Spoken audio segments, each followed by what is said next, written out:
tenemos en el set a Juan Cheput, ex congresista de la República, analista político, permanentemente opinando en medios de comunicación. Hola Juan, ¿cómo estás? Buenos días. ¿Cómo estás, Fabricio? Un placer. ¿Qué tal? Dios te bendiga, espero que estés bien. Sí, muy bien, gracias a Dios. Juan, el Congreso no ha aprobado un proyecto de ley impulsado por varios congresistas, entre ellos algunos de la casa, por ejemplo Alejandro Muñante, que debería haber impedido que postulen sentenciados por terrorismo, por narcotráfico, por delitos graves al Congreso o a cargos en general, para la presidencia de la República incluido. Pero esto no fue así. El Congreso de la República no alcanzó los votos necesarios. A ver, lo primero que se te viene a la mente después de esta perspectiva. Bueno, en primer lugar que ha sido con cálculo y alevosía. Es decir, ha habido una premeditación de algunos partidos políticos, dentro de ellos Fuerza Popular, por evitar que esto se consolide. ¿Por qué señalo eso? Porque se han quedado por un voto, nada más que por un voto, para que de esa manera pueda ir a referéndum esta opción. Yo veo en los periódicos que señalan se necesitan 87 votos, de acuerdo, si es que querías aprobarlo sin necesidad de referéndum. Pero si llegabas a los 66, ya estaba listo el proyecto para ser sometido a referéndum en los próximos meses y de esa manera impedir que aquellas personas condenadas pudieran postular. Pero desde el momento que aparecen 65 y se da otra circunstancia, personas que marcan presencia, asistencia en el momento de la votación, luego no votan. Se enferman o se marchan y no votan. Y esos fueron 14 miembros de Fuerza Popular. Es decir, con eso que están señalando, le han quitado los votos suficientes para que pueda pasar siquiera a referéndum. Entonces, ahí lo que están haciendo es simplemente pensando en ellos mismos, en buscando la posibilidad política de competir con Antauro Humala, que es la persona más indicada para beneficiarse con esto, y de esa manera perjudican al país, pues cualquier sinvergüenza puede postular. Ya, Juan, yo estoy de acuerdo contigo en todo lo que tú estás diciendo. Si la propuesta es así, pues recibió 65 votos, 26 en contra, 5 abstenciones, etc. Lo primero, pero quienes han votado por esto, a ver, han sido las bancadas que votaron a favor de la norma son Fuerza Popular, votó 7 de 21. APP votó 11 de 14. Podemos 7 de 13. Renovación Popular, Acción Popular 6 de 9. El Bloque Magisterial 4. Avanza País 8. Somos Perú 4 de 7. Es decir, estamos hablando de gente que si bien votó a favor, ha habido mucha gente que dentro, por ejemplo, de Fuerza Popular que... Por eso 7 de 21. A ver, hay gente que no ha ido a votar porque se enfermó, porque no sé, le cayó un rayo, No, pero le picó un mosquito. lo grave en el caso del fujimorismo es que marcaron asistencia y luego no votaron. Y entre la asistencia y la votación hay 5, 10, 15 minutos máximo. Santiago, ¿tenemos el nombre de alguno de ellos? A ver, pásame el nombre. Lo que pasa que me parece, a ver, sorprendente. Incluso deberíamos hacer un reportaje sobre esto, ir a buscarlos, esos señores, y preguntarles cómo fue el razonamiento. ¿Por qué marcan asistencia y por qué luego no votan? Definitivamente lo que han querido es quitarle la posibilidad de ir inclusive al referéndum. Por eso te digo de que ha habido premeditación y alevosía. En el caso de Fuerza Popular igualmente, de Alianza para el Progreso, si hubiera votado una sola persona más, una sola hubiera pasado al referéndum, pero tampoco. O sea, han coordinado para que lleguen a 65 y digan, nosotros hemos votado a favor, no de esta norma, otra cosa que otros no han querido. Y eso por eso ponen abstención o ausentismo. O sea, es realmente un acto sumamente torpe, pensando que no nos vamos a dar cuenta. Es absolutamente torpe. Los que seguimos la política nos damos cuenta de esa actitud y con eso le están haciendo un tremendo daño al país. La persona que más ha celebrado ayer es Antauro Humala. Entonces, el fujimorismo está partiendo de una premisa equivocada, también te diré, un error político gravísimo. Creer que esto no le va a pasar factura, creer que ellos son fijos en la segunda vuelta, falso. Yo no tengo dudas de que por los errores de los parlamentarios, la principal afectada es Keiko. Keiko debe estar ya en la opción electoral en tercer, cuarto lugar. No es una cuestión de que esté ganando votos, los está perdiendo porque ella se está colocando de parte de ese 3% que apoya a Dina Boluarte, Sí. Y no del 95% que exige cambios en el gobierno. Si a eso le agregas que blinden a De Martini, que los principales voceros de Fuerza Popular salgan a blindar a Juan José Santibáñez, pues ahí está el cuadro completo. Se están convirtiendo en oficialistas en la práctica. A ver, no dejemos el tema, por supuesto, porque lo Lo he sentenciamos por... complementado nada más, ¿no? Pero, a ver, Juan, te quiero preguntar, ¿en qué se está convirtiendo el fujimorismo con todo esto? Porque no es el primer movimiento medio extraño que estamos viendo. No solamente está el tema de la unión civil o el tema de todo lo demás. A ver, gente, acabamos de conversar de eso con el doctor José Urquizo Olaechea. Señores mayores de 80 años van a poder irse a su casa a vivir pues como, no sé, reyes o príncipes después de haber hecho cantidad de delitos, incluidos, parece, da la impresión, terroristas también. Claro, y también hay ahí expresidentes y todo ese tipo de cosas que están en estos momentos condenados, ¿no? Sí, claro. Está el mismo Alejandro Toledo, que tiene 78 años, personas que podrían llegar a la cárcel, como Susana Villarán, que tiene 76, ¿no? Entonces, allí la situación está en que se está normando sin tomar en cuenta el impacto político que hay en la sociedad Si no, y sin diferenciaciones, si no, ¿no? pensando en qué. Desfachatadamente, esto lo podemos hacer, ¿no? Y de repente ellos están pensando en una persona en particular que de repente es justo que salga en libertad, ¿no? Hay generales que tienen más de 80 años y que deberían irse a su casa. No menciono los nombres para no complicarles la vida, pues en algunos casos es de justicia Sí, claro. que estos generales salgan, pero por beneficiar a estos generales va a haber una relación que va a beneficiar a todo el mundo. Ese es el gran problema cuando se legisla de manera individual. Nosotros hemos visto, bueno, el país ha visto en los últimos días cómo hay reclamos de las propias Fuerzas Armadas para que algunos generales que se encuentran en esos momentos detenidos salgan en libertad. Tienen 82 años, 83 años, algunos están con enfermedades terminales. Y es cierto, pero para eso existe la institución presidencial del indulto. Exacto. Se ¿No? trata individualmente el caso. Individualmente, y deberían presionar por allí, por el indulto, pero desde el momento que se da una ley, va a pasar lo que ha pasado en esos momentos, por ejemplo, beneficiando a bandas criminales que estaban detenidas preliminarmente, o sea, por pensar en algo bueno, por beneficiar a alguien en particular, terminas beneficiando también a los sinvergüenzas, a los delincuentes, en general. No se ven los casos de manera individual. Me refiero al tema de la prisión preventiva, que por eliminarla ha terminado beneficiando a bandas criminales o a estafadores. En este caso específico, por beneficiar a un grupo de generales que tienen más de 80 años y que injustamente están detenidos, lo único que van a lograr es que salgan terroristas, ¿no? Que tienen, dicho sea de paso, buenos abogados o abogados empeñosos, ¿no? Competentes, que van a indicar de que no puede haber ningún tipo de excepción. Entonces no están midiendo el impacto de sus leyes, a tal punto que en relación a muchas de ellas en los últimos meses, tanto en lo del reinfo como ahora recientemente en lo de la prisión preventiva, dan marcha atrás los parlamentarios, ¿no? Dicen, me equivoqué, y vuelven a presentar un proyecto de ley, lo cual demuestra el nivel político e intelectual de ellos, ¿no? Que no piensan o no ven lo que están votando, ¿no? A ver, ahora, la pregunta es, si en la próxima, no sé si se da el caso, pero que en la próxima legislatura, que debería ser no sé si es la última, se pueda retroceder en eso y volver a la normalidad, a la sensatez, o ya no se puede hacer No, eso. sí se puede. Mira, está viviendo en los periódicos también. O sea, que un Congreso haga algo en una legislatura y que luego en la siguiente Mira, en primer lugar ha podido haber ampliación de legislatura. ¿Por qué no lo hacen? Este Congreso es el único en los últimos 20 años que no ha hecho ampliación de legislatura en el verano. Se toman las vacaciones literalmente. No solamente es un pésimo Congreso, sino que se toman los 3 meses de vacaciones sin ningún problema. En estos momentos hay exigencias electorales, hay exigencias en materia de revisión de leyes, ¿no? Y simplemente se mandan mover 3 meses, no pasa nada.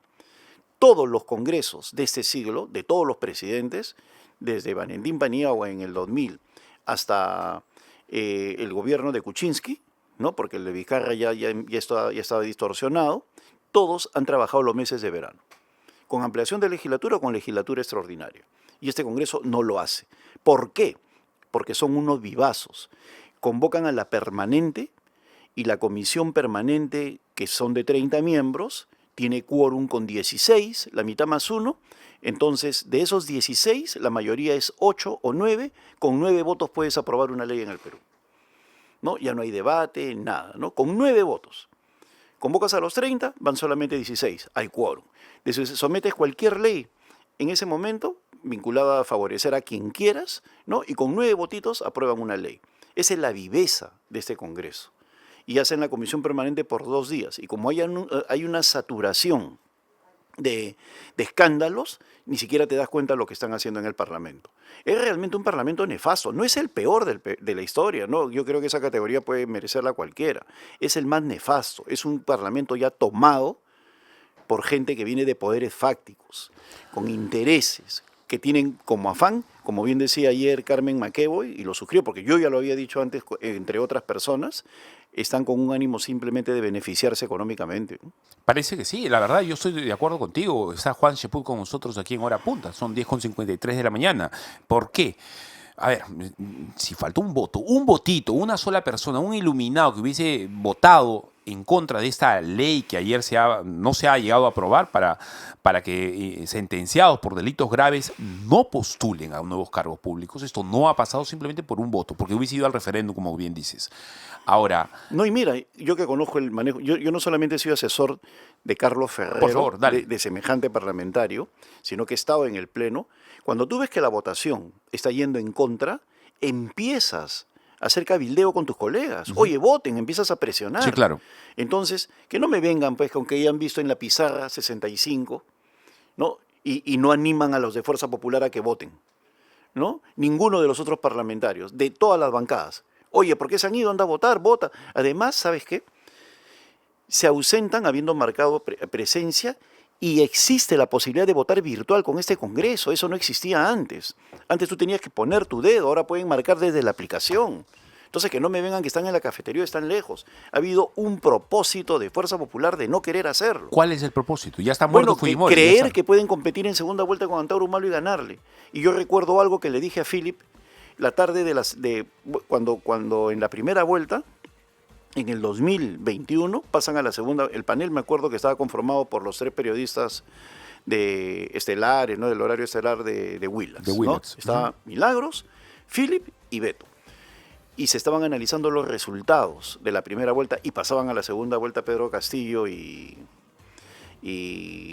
Keiko Fujimori, ¿no? Y ahí me preguntan, ¿no?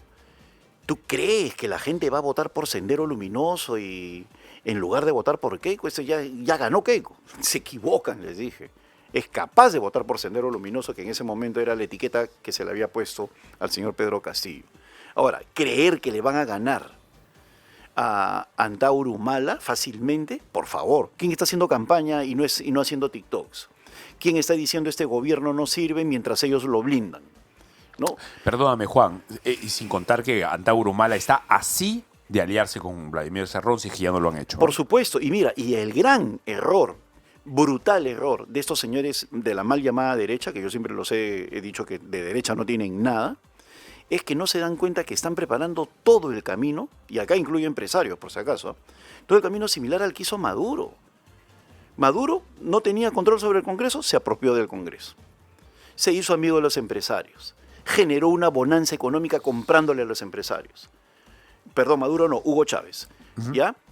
Sí, claro. Entonces, los empresarios empezaron a decir, eso, por favor, no se metan con Hugo Chávez, es mejor, nos está yendo bien. Igualito que ahorita están diciendo con Dina Boluarte, está creciendo la economía, etcétera, etcétera. Pero no se dan cuenta que Hugo Chávez estaba trabajando para su reelección y no se dan cuenta que Dina Boluarte está trabajando para la continuidad con Pedro Castillo, con Antauro Humala o Vladimir Cerrón. Y cuando en el año 2026 gane la izquierda y haga cambio de constitución, todos esos señores empresarios que hoy día están diciendo hay que apoyar a Dina, pobrecita, es mejor que Castillo, se van a dar cuenta del tremendo error que están cometiendo y esta derecha falsa y torpe va a ser gran responsable por creer de que no existen otros factores en el país que la afecten. Tú andas yo acabo de estar en Cajamarca. Todo el mundo dice que este gobierno es de derecha. Todos. A pesar de que tienen una convicción en estos momentos a favor de la minería, pues se dan cuenta que es necesario, aunque ese es otro tema, pero es completamente positivo. El sector social de Cajamarca sabe de la importancia de la minería y por lo tanto cree de que tiene que haber allí un diálogo para que se respete el medio ambiente, pero adelante con los... Pero por otro lado, ¿quién nos gobierna? Nos gobierna la derecha. Sí, es verdad, en Ayacucho también pasa lo O mismo, sea, en el Cusco también están entonces, igual, se etcétera. están comprando todos los boletos para que gane Sí. una opción de izquierda. Y eso es por culpa de esta ausencia de oposición.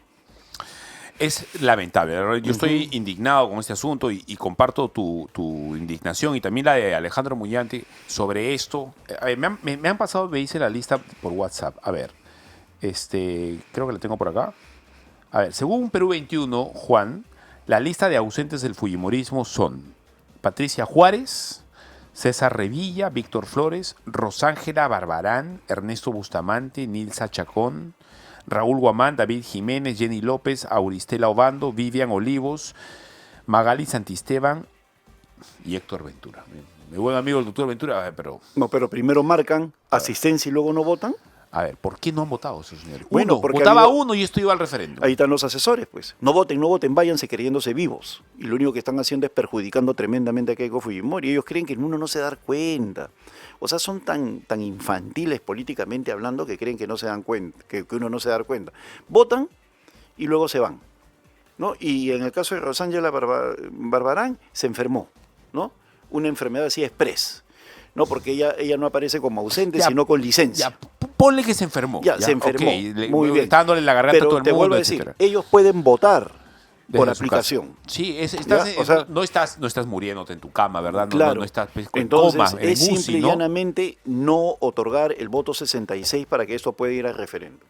Simple y llanamente, y ha sido premeditado y con alevosía porque han dicho, han contado los votos, vete, aguanta, que esto, que el otro, ¿no? Me sorprenden algunos nombres. Me sorprende el nombre de Héctor Ventura, me sorprende el nombre de la señora No, y ¿sabe Rosángela lo que ha Barbarán, pasado? Patricia Mira, Juárez. Y sabes lo que ha pasado es lo siguiente, ¿no? Los fujimoristas han estado viendo el tablero y han dicho, aguántense, ¿no? Uy, han votado todos de Avanza País, han votado todos los de Fuerza Popular, uy, la mayoría de APP. Entonces, váyanse, ustedes no voten. ¿Me entiendes? O sea, A el ver, ridículo total. Juan, yo no lo entiendo. Tú tienes experiencia en el tema, yo no soy un político. ¿Por qué? ¿Cuál es Bueno. a ver, ¿había un negocio? ¿Había un tira y afloje? ¿Había un pacto con Mira, algo, con alguien? El análisis más simple te lleva a pensar de que acá lo que se está buscando es que puedan postular personas que tienen problemas con la justicia o seguramente personas que estando en estos momentos en juicio pueden tener algún problema para postular como los mismos fujimoristas. Ok, La misma Keiko. por la izquierda yo lo entiendo, hay No, y N cantidad de ejemplos, pero por el lado del fujimorismo... En el caso de la misma Keiko, que podrían condenarla por lavado de activos, qué sé yo, algo podría pasar y podría afectarla, pero eso ya es estirar el chicle, ¿no? Pero por el otro lado, tenemos el caso específico de Antauro, que lo que se está buscando es simplemente tener la competencia perfecta, ¿no? El tipo tirano por el cual no van a votar y necesitamos nosotros que él postule para de esa manera poder tener un mayor apoyo, inclusive un apoyo económico, ¿no? Para poder enfrentar al tirano que tenemos al frente. Esa es la situación. Lo que no se dan cuenta es que en las preferencias electorales ellos ya no son la competencia. Puede surgir otro candidato, ¿no? Cualquiera de los otros precandidatos que tenga una mejor posición frente a Antauro Humala, ¿no? Rafael López Aliaga, Phil, qué sé yo, ¿no? O sea, cualquiera que vaya surgiendo con mayor capacidad de enfrentarlo en esos momentos. O sea, nadie sabe para quién trabaja. Entonces, el cálculo es muy mediocre en realidad, porque lo único que han generado es de que se hundan más, ¿no? Que generen un repudio aún mayor. Bueno, lo que está logrando el fujimorismo con esto, Juan, es exactamente lo que tú estás diciendo. Que, ¿sabes qué? Llega un momento en el que la gente, ni siquiera ese 8 o 7, ese magro porcentaje que todavía parece que tienen, ni siquiera que pasen la valla. O sea, simplemente a fuerza de sus desaciertos, de que ellos se están buscando este asunto claramente con No, estas pero si ya ha habido decisiones. encuestas en las cuales en primer lugar aparecía en recordación por quién votaría, ¿no? Hernando Soto, Antauro Humala, Rafael López Aliaga, y ya aparece Keiko en cuarto lugar. No en intención de voto, ¿no? Sino en recordación. Entonces, de la recordación a la intención de voto hay un paso. Sí, sí, es casi nada. ¿no? la Y por diferencia. otro lado, en el Congreso no tiene figuras estelares, en la dirigencia tampoco, ¿no? Que salgan a explicar esto. Y bien merecido se lo van a tener. Claro, la verdad. entonces están perjudicados tremendamente, ¿no? Están a pulsos, están ganando realmente el rechazo, no solamente de los de izquierda, los del centro, los antifujimoristas, sino de la gente que en algún momento entendía que Fuerza Popular podría estar en el espectro de la sensatez en algunas cosas. No, con esto ya, o sea, no, es lamentable. 11:02 de la mañana, estamos con Juan Cheput, excongresista, analista político aquí. Estamos hablando un poco de los sentenciados que ahora van a poder postular. El Congreso no aprobó proyecto de ley que impedía postulación de sentenciados por delitos graves. Ahora sí van a poder postular y y por un votito, por un votito esto debería haber ido al referéndum, por lo menos 11 congresistas de Fuerza Popular no votaron. En fin, bueno. Pasemos al siguiente tema, Juan. ¿Qué te parece la inhabilitación que le han hecho a Víctor Zamora? Lo llaman el doctor muerte algunos. Primero, cuéntanos quién es Víctor Zamora, ex ministro de Martín Vizcarra, y qué cosa es lo que hizo durante la pandemia que ahora lo han terminado inhabilitando por 10 años para ejercer la función pública. Bueno, Víctor Zamora es un doctor muy ligado a los sectores caviares, a los sectores progresistas, que se convirtió en la pieza ideal para Martín Vizcarra para justificar el impulso de las pruebas rápidas, cuando las pruebas rápidas ya estaban en el mundo siendo señaladas como inútiles para controlar a la pandemia.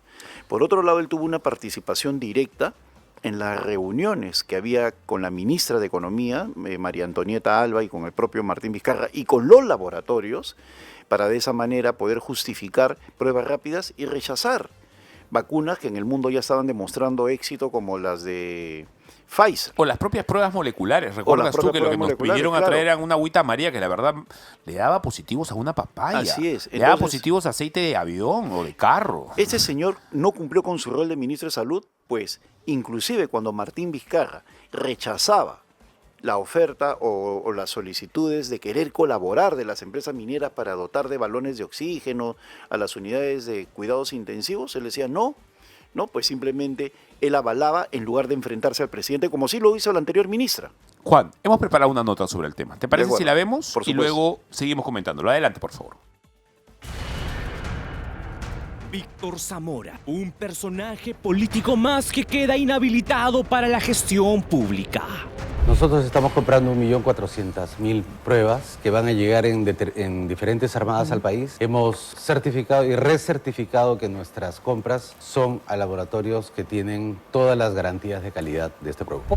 Tal como lo escuchó, 1.400.000 pruebas rápidas a finales de marzo del 2020. Y ahora, tras una serie de irregularidades durante la pandemia de COVID-19, el Congreso de la República ha inhabilitado por 10 años a Víctor Zamora, ministro de Salud en el gobierno de Martín el Lagarto Vizcarra. Hemos aprobado hacer una compra muy ambiciosa de pruebas. En presunta complicidad con su presidente del momento, Zamora habría llevado con irregularidad las compras de pruebas rápidas durante la pandemia, además de ser responsables en el desabastecimiento de oxígeno medicinal, dos de los mayores escándalos de la crisis sanitaria. ¿Qué implica este castigo para la política peruana? Yo felicito al Congreso esta inhabilitación por 10 años, esta denuncia constitucional que va a seguir su procedimiento y que será el Poder Judicial el que tenga que determinar esta segunda sanción que debe recibir este señor por el tremendo daño que le hizo al país y por la cantidad de muertos que dio origen, las pruebas rápidas que avaló con una resolución ministerial de manera irregular que ya daban falsos positivos y falsos negativos. Para el expresidente de la República, Manuel Merino, y en aquel entonces presidente del Congreso, señala que no solo estarían implicados el señor Zamora y Vizcarra, sino que además existirían políticos del entorno ejecutivo de su momento. Donde posiblemente hubieron ministros, congresistas, altos funcionarios que se vacunaron y los escondieron, o sea, ellos protegían su vida sin importarle la vida de todos los demás.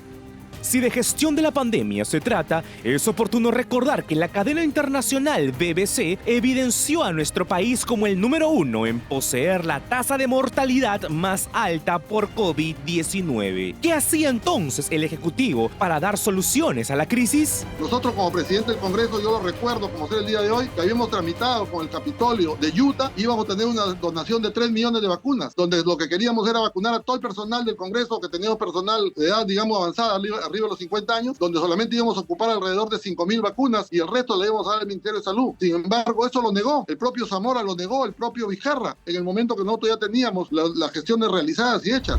El Congreso ha tomado una decisión significativa al inhabilitar a Víctor Zamora. Sin embargo, la pregunta persiste. ¿Esta medida será suficiente para evitar más casos de corrupción en la gestión pública en situaciones de emergencia? ¿Qué medidas se tomarán para garantizar que los recursos públicos destinados a la salud sean utilizados de manera transparente y efectiva en el futuro?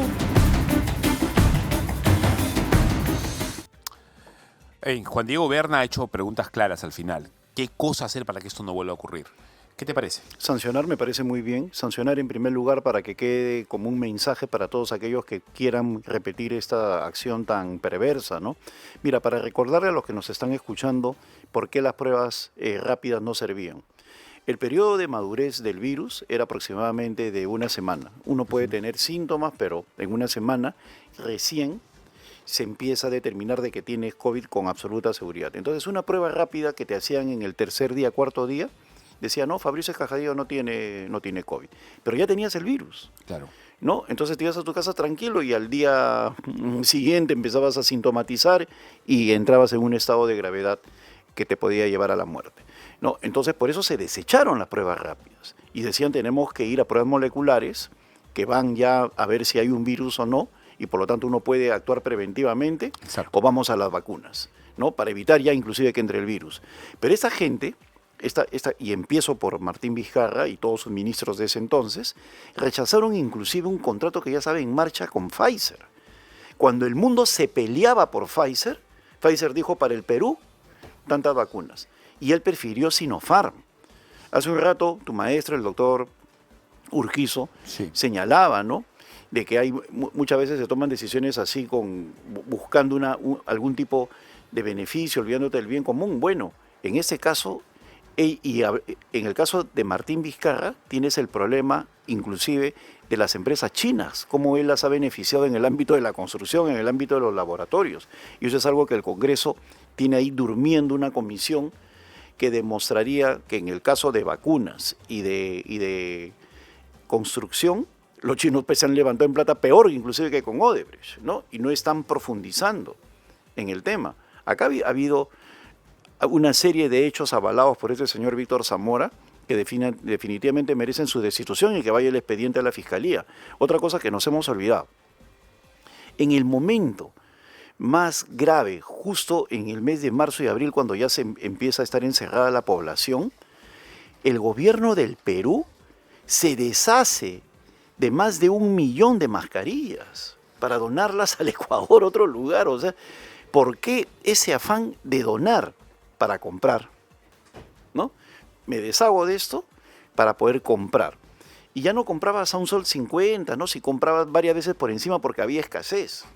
O sea, se ha hecho de la pandemia un negocio. No, y eso es imperdonable. Claro, y otras cosas que la Comisión del Congreso tendría que ver es ese famoso comité de prospectiva, ¿no?, que decía han muerto 10, han muerto 100 o qué tenían que hacer, ¿no?, que había en el Ministerio de Salud y que se equivocó en todos los datos y que avaló las cifras de muertos, ¿no?, que estaban muy por debajo de lo normal, que la gente no tiene que banalizar eso, porque cuando uno da una cifra menor de muertos, supongamos que dices, están muriendo 100 en forma diaria. ¿Qué es lo que hace un hospital? Están muriendo 100, de los cuales a mi región le corresponden 10, ¿no? Entonces, 10 diarios son 300 al mes, te preparas para 300, ¿no? Porque eso es lo que dicen las estadísticas. UCI para 300 personas, ¿no? Esto se mueve así. Pero ¿qué pasa si en lugar de 10 están muriendo 20 o 25? Pero tú estás ya tienes un ocultando o déficit. estás falseando la cifra. Claro, te preparas, no, es igual, tienes que enfrentar una batalla, al frente tienes 5. Te preparas como para 5. Pero si al frente tienes 50, tienes que tener más armas. Juan, y lo peor es que nos tuvimos que enterar de esas cifras por el extranjero. ¿Te acuerdas que las cifras de muertos por millón que salió, eso no fue cifra que salió de aquí? Y Lucho Benavente. A ver. Lucho Benavente que solitariamente decía, oye, simplemente analizando cifras, ¿no? Estamos en una situación muy superior. Él fue uno de los primeros que empezó a tratar Con el la tema. encuestadora de Lucho, sí, claro, Lucho, con, claro. con Vox Populi. Con Vox Populi. Por supuesto, Empezó sí. solitariamente y le hacían un cargamontón, ¿no? Entonces, al final el tiempo le dio la razón a lo que planteaba Lucho, ¿no? Entonces, acá estamos viendo cómo se ocultó cifras y mira, eso también tiene un nivel criminal. Porque como te digo, falsear cifras hacía que los hospitales exigieran en función de las estadísticas menos de lo que necesitaban. Y por eso tuviera gente muriéndose en la calle. Porque si el hospital dice, las estadísticas dicen que mueren 100 al mes, piden recursos para combatir enfermedades que puedan generar 100 muertos, pero si están muriendo 200, 300, tienes que pedir más. Y no pedían más porque están mintiendo con las cifras. Martín Vizcarra, ¿no? Alguien que merece realmente la cárcel, ¿no? Bien, ¿con qué nos quedamos al final, Juan? Después de los dos temas que hemos tocado, ¿cuál es tu reflexión? Bueno, que lamentablemente el país está en un proceso de deterioro moral impresionante, ¿no? Y creo que por eso Los temas que tratan ustedes acá en Radio Betel son importantísimos. El gran problema del Perú en estos días es moral. Hay un afán realmente impresionante por enriquecerse, por olvidarse del bien común, no quieren llegar a la función pública, no para servir al Estado, ¿no?, sino para servirse a sí mismos. Hay un deterioro moral que no solamente está en la política, también en el empresariado y en la gente manifestándose de una manera grotesca en todas partes. Es el mal ejemplo que cunde, ¿no? Y por otro lado, lo que le pasa a un país cuando no hay oposición. Si tenemos ministros como Morgan Quero, como Juan José Santibáñez, si hay madres desesperadas porque no hay justicia o la policía no captura a los delincuentes, es porque no hay un Congreso que fiscalice. Si le dan comida de perros a los niños, es porque no hay un Congreso que fiscalice. Eso que acaban de hacer con Julio de Martini realmente no tiene nombre. Y ahí también tiene participación Fuerza Popular. Entonces, esto sucede en un país cuando no hay oposición. Y esa es una reflexión que tiene que tomar la ciudadanía. Bien, muchas gracias. Gracias a ti. Juan Chesputa ha estado con nosotros.